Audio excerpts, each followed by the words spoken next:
to another Book Review Wednesday, and today I will be diving into the story called The Call of the Wild by Jack London.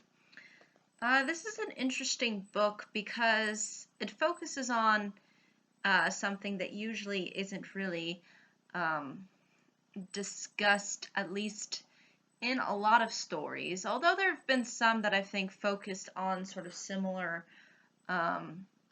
scenarios of dogs being put into these kinds of circumstances in which this dog in particular, the main character of the story, is put in. But I don't think on this scale. And the only other story that I can really think of that touches on this is Balto. But Balto is more treated as a sort of a symbol of heroism and such. But I think what The Call of the Wild deals with is a little bit more complex, but also interesting in its own respect. So basically, The Call of the Wild follows the story of Buck the dog, who is captured by some humans that wish to sell him basically into dog slavery.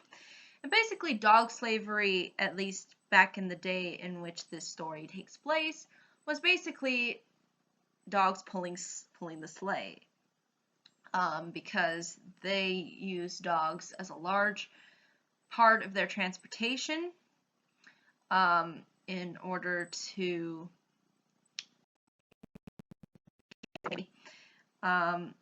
and basically he ends up sort of going from owner to owner, being a sleigh dog and sort of interacting with the other dogs that are sort of part of the whole group. And for the most part, he is treated rather cruelly. A lot of the owners are very abusive towards the dogs.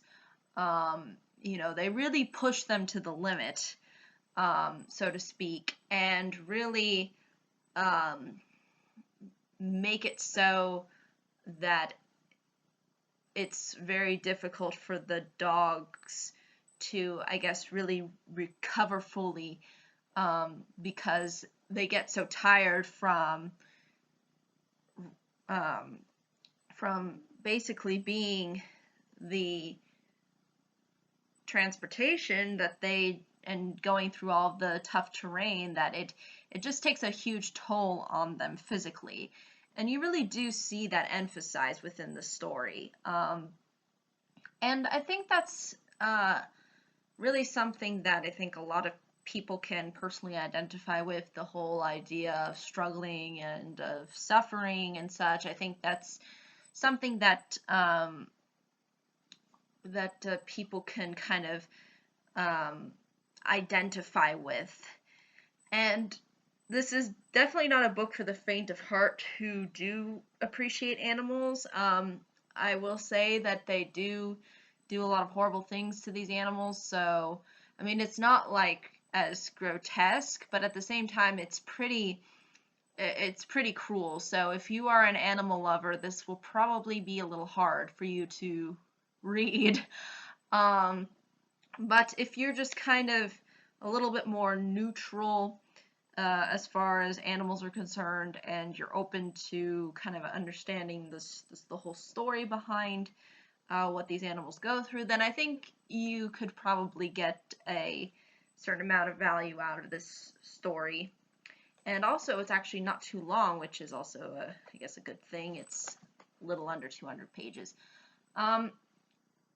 Also, I think another thing that this book tries to touch upon is the whole evolvement of Buck as a character.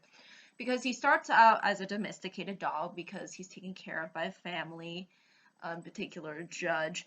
And then when he is thrown sort of into the wild, so to speak, it really transforms the way in which he looks at the world, especially considering the fact that, in large part, where these dogs are transporting things is is basically going through rugged terrain and through forest, and it's all not it's not inhabited by people. It's very there's a huge amount of separation, and as a result, Buck begins to sort of feel that I guess you could say call of the wild, so to speak, because he becomes more attached to the wild and the grit um,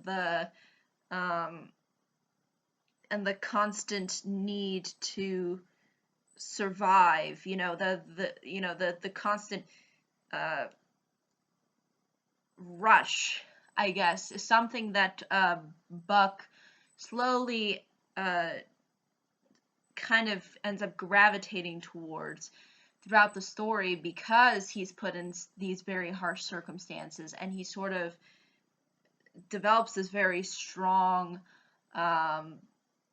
powerful kind of persona that did not exist within his character initially.